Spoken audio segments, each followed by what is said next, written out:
Au nom du Père et du Fils et du Saint-Esprit. Amen. Bien-aimés dans le Seigneur, loué soit Jésus-Christ. À jamais. Bienvenue sur ma chaîne de l'éveil spirituel d'enseignement, de prière, de guérison. Vous avez l'évangéliste Frère Moïse, homme de prière, sur le thème l'hôpital spirituel. Encore aujourd'hui, nous allons faire un approfondi sur le thème. Et aujourd'hui, comme conférence, nous allons nous enseigner sur la lignée du sang. Et bien avant de commencer, remettons l'enseignement sous la protection du Saint-Esprit. Recueillons-nous un tout petit peu.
Au nom de Jésus-Christ de Nazareth, nous avons prié. Amen. Bien-aimés, pour débuter notre conférence, mémorisons ce verset tiré de Exode, chapitre 12, verset 13. Exode, chapitre 12, verset 13.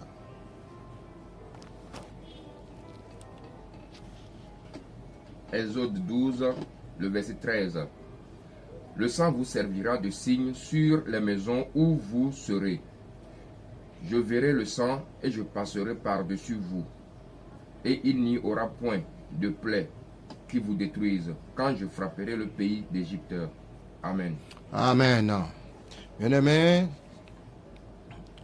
avant de rentrer dans l'enseignement sur la lignée du sang, je vais vous proposer le test de l'Exode chapitre 12 à partir du premier verset à 13.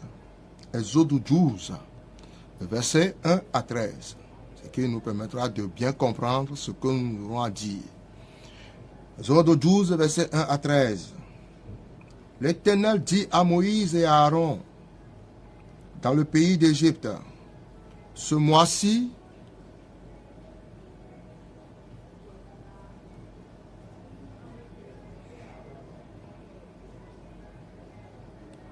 sera pour vous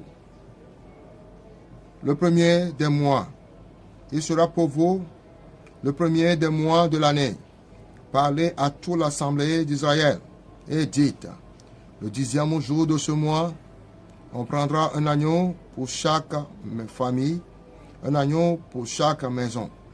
Si la maison est trop peu nombreuse pour un agneau, on le prendra avec son plus proche voisin. Selon le nombre des personnes, vous compterez pour cet agneau d'après ce que chacun peut manger. Ce sera un agneau sans défaut, mâle, âgé d'1 an. Vous pourrez prendre un agneau ou un chevreau. Vous le garderez jusqu'au 14e jour de ce mois, et toute l'assemblée d'Israël l'immolera entre les deux soirs. On prendra de son agneau, de son sang, et on en mettra sur les 2 poteaux et sur le linteau de la porte des maisons où l'on le mangera. Cette nuit même, on en mangera la chair rôtie au feu. On la mangera avec des pains sans levain et des herbes amères. Vous ne le mangerez point à demi-cuit et bouilli dans l'eau, mais il sera rôti au feu, avec la tête, les jambes et l'intérieur. Vous n'en laisserez rien jusqu'au matin. Et s'il en reste quelque chose le matin, vous le brûlerez au feu. Quand vous le mangerez, vous aurez vos reins sains, vos souliers aux pieds et votre bâton à la main. Et vous le mangerez en hâte. C'est la Pâque de l'Éternel. Cette nuit-là, je passerai dans le pays d'Égypte et je frapperai tous les premiers-nés du pays d'Égypte, depuis les hommes jusqu'aux animaux, et j'exercerai des jugements contre tous les dieux de l'Égypte. Je suis l'Éternel. Le sang vous servira de signe sur les maisons où vous servirez. Je verrai le sang et je passerai par-dessus vous, et il n'y aura point de plaie qui vous détruise quand je frapperai le pays d'Égypte. Amen. Amen. Apocalypse 5, versets 9 à 10. Apocalypse 5, le verset 9 à 10.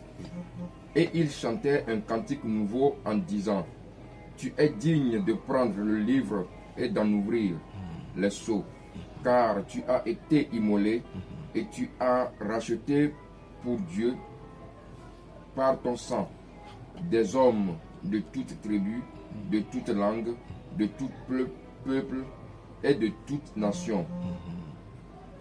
Tu as fait d'eux un royaume des sacrificateurs pour notre Dieu. Ils régneront sur la terre. Amen. Amen. Bien-aimés, en regardant ce sujet, il y a 2 mots ajoutés: sang et lignée. Qu'est-ce que le sang? Le sang est ce fluide dans le corps humain qui se déplace dans tout le corps humain et alimente les cellules fixées en nourriture et en évacue les déchets. Dans le corps normal, il y a environ 5 litres de ce liquide et ce sang est pompé par le cœur et circule dans tout le système corporel environ toutes les 23 secondes afin que chaque cellule du corps soit constamment alimentée et nettoyée.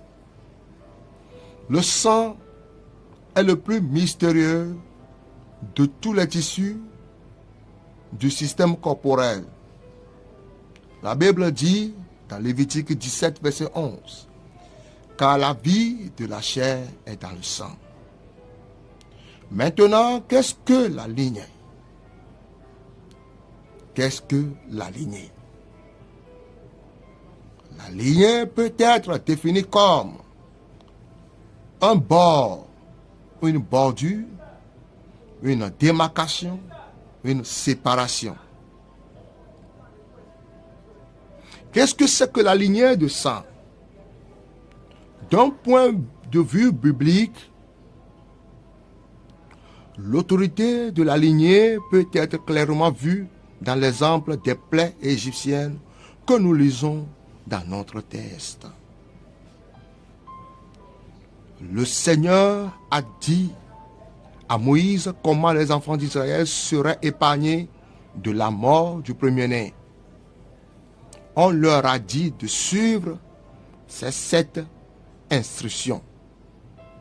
Première instruction: il s'agit de choisir un agneau ou une chèvre d'un an sans défaut. Exode 12, verset 3 à 5. Deuxième instruction: il s'agit de de se joigner à des petites familles qui ne peuvent pas utiliser un agneau entier. Exode 12, verset 4. La troisième instruction, gardez l'agneau quelques jours avant l'abattage. Exode 12, verset 6. Quatrième instruction, que le chef de famille égorge l'agneau le soir du 14e jour du mois. Exode 12, toujours verset 6. Cinquième instruction, asperge le sang de l'agneau sur les côtés et sur les dessus des cadres des portes de la maison. Exode 12, verset 7. Sixième instruction, faites rôtir l'agneau ce soir-là et mangez-le avec des herbes amères et du pain sans levain. Exode 12, verset 8. Et septième et dernière instruction, mangez le repas à la hâte avec leur manteau rentré dans leur ceinture, des sandales aux pieds et des bâtons dans leurs mains. Exode 12, verset 11. Dieu leur a dit de se préparer car il passera sur le pays. Exode 12, verset 12. Et le Seigneur leur a fait une promesse dans l'Exode 12, verset 12. Une lignée de sang spirituellement peut être décrite comme une ligne de démarcation entre les enfants de Dieu et ceux qui ont séparé et aliéné Dieu. Une lignée de sang spirituellement peut être décrite comme un signe de protection sur les enfants de Dieu contre tous les maux. Oui. Psaume 91, verset 10. Une lignée de sang spirituellement peut être décrite comme une ligne de division séparant les enfants de Dieu des désastres et des calamités. Psaume 91, verset 7. Aujourd'hui, le sang de Jésus-Christ, qui parle mieux que le sang d'Abel, est notre lignée. Je répète. Aujourd'hui, le sang de Jésus-Christ, qui parle mieux que le sang d'Abel, est notre lignée. Bien-aimé dans le Seigneur. Quelle est l'importance de la lignée de sang? Nous allons écouter une chanson. Oui. Nous allons revenir.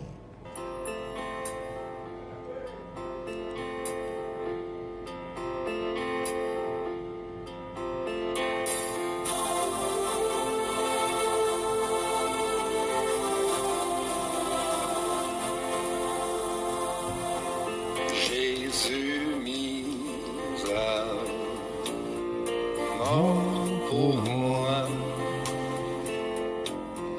Je cherche un refuge en toi, que ton Saint-Cœur, l'onde pure, découlant de ta blessure, ôtant mon iniquité, me rende la liberté.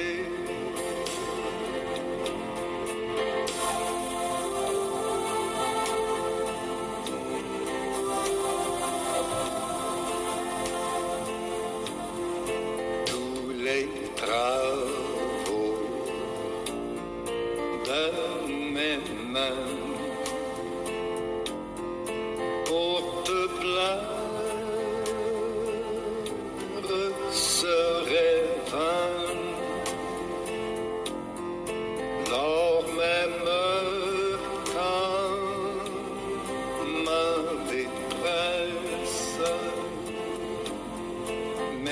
pleurs couleraient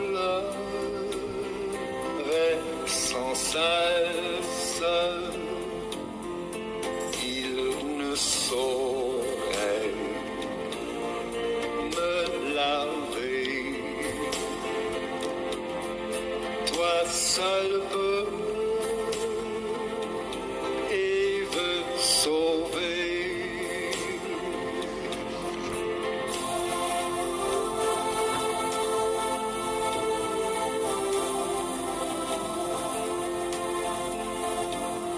Seigneur, je n'apporte rien.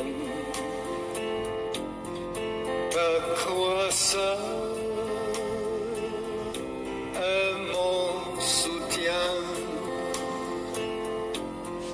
Je viens à toi sans ressources. Souillé, je viens à la source où les péchés sont lavés et les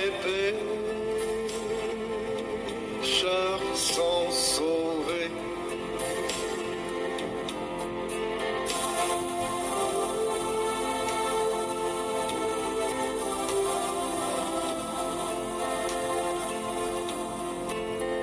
Toi je vis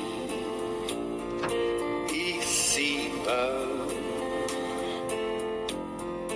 que je meurs entre tes bras. Oui, dans le nom de Jésus-Christ. Amen. C'était dans l'hôpital spirituel la lignée de sang. À présent, nous continuons avec l'importance que la lignée de sang nous accorde.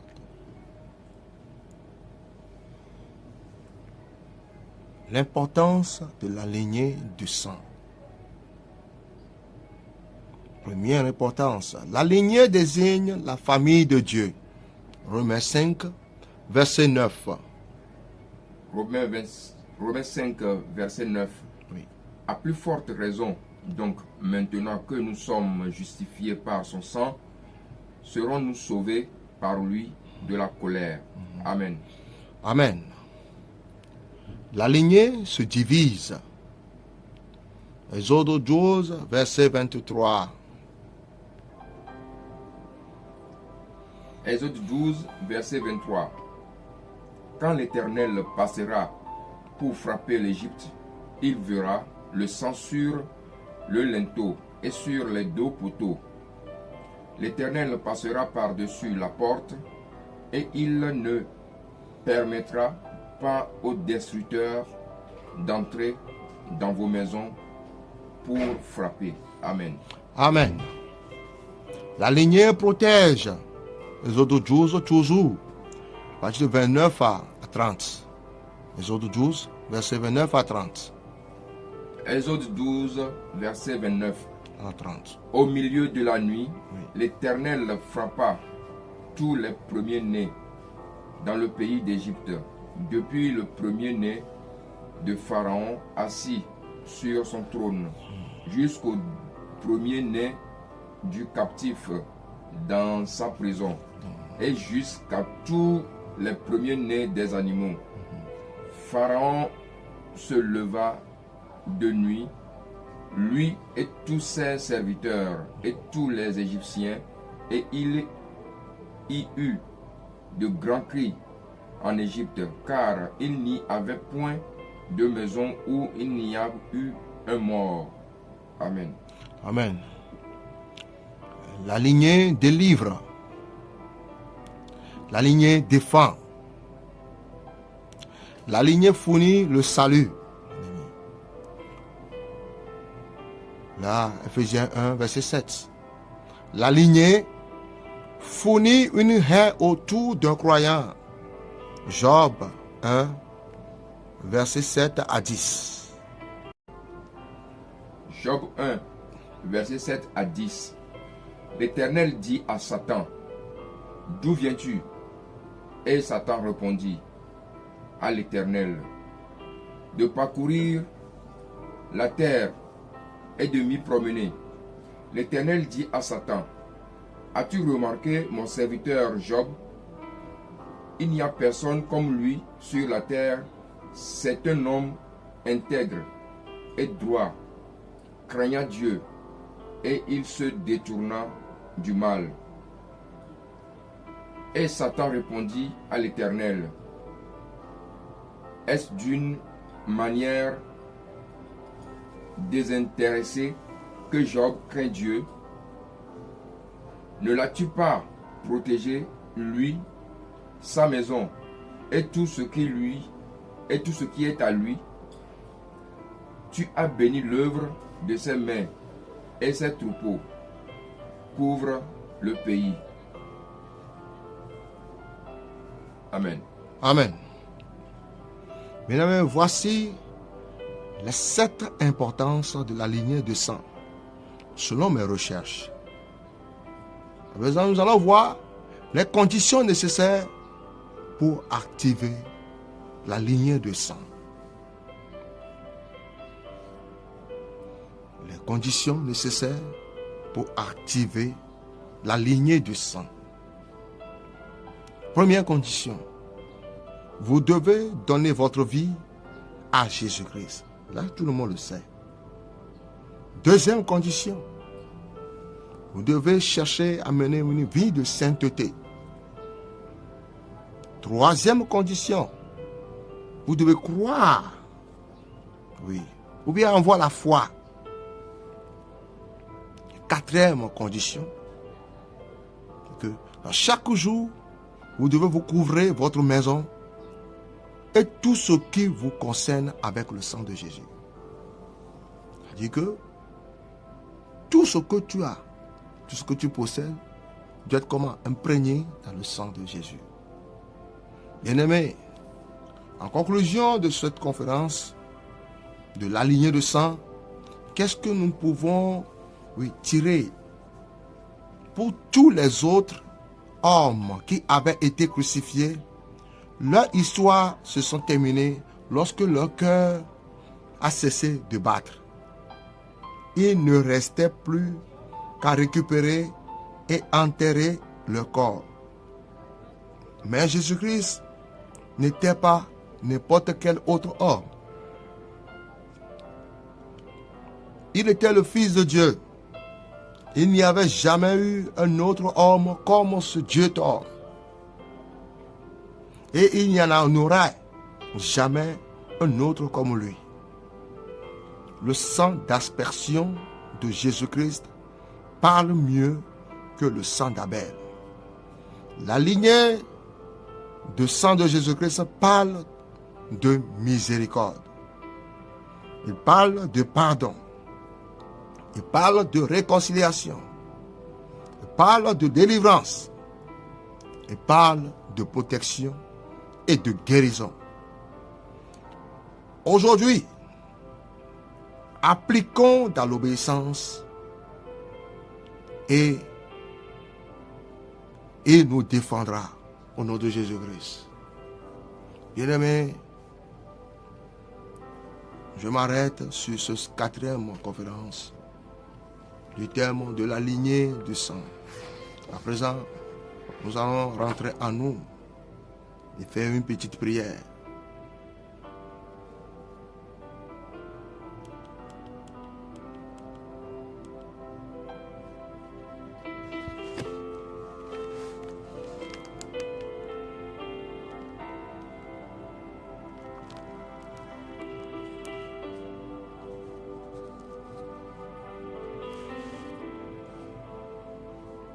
Demande au Seigneur Jésus-Christ,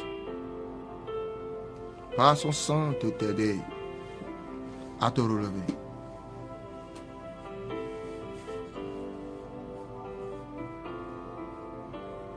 La Bible dit que nous sommes les aveugles.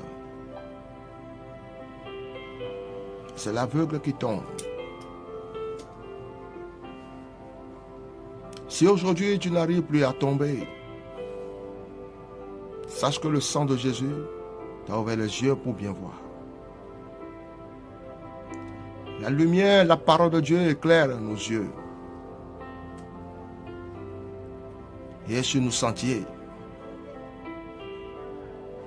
Commence maintenant par invoquer le sang de Jésus. Sur toi, pour te couvrir. Sur ta maison. Sur tout ce que tu possèdes. Sur tout ce que tu entreprends. La Bible dit, ils l'ont vaincu par le sang de l'agneau. Et de par la parole de leur témoignage, n'ont pas aimé leur vie. Jusqu'à craindre la mort. Oh, Père très saint, au nom de Jésus, je te dis merci. Pour ce sang qui a été versé pour nous. Afin que nos conditions, Seigneur, changent.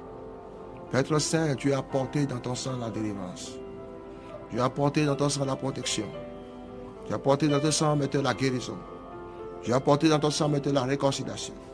Tu as apporté dans ton sang, maintenant, le pardon. Tu as apporté dans ton sang, maintenant, la miséricorde. Oh, miséricorde divine. Je te reçois comme mon Seigneur, mon Sauveur. Au nom de Jésus, prends place.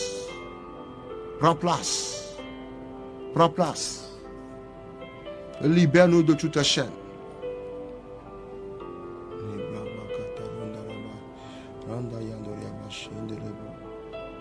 Seigneur, je te dis merci, Seigneur, pour cette courte prière que tu as été opérée à travers la vie de quelqu'un.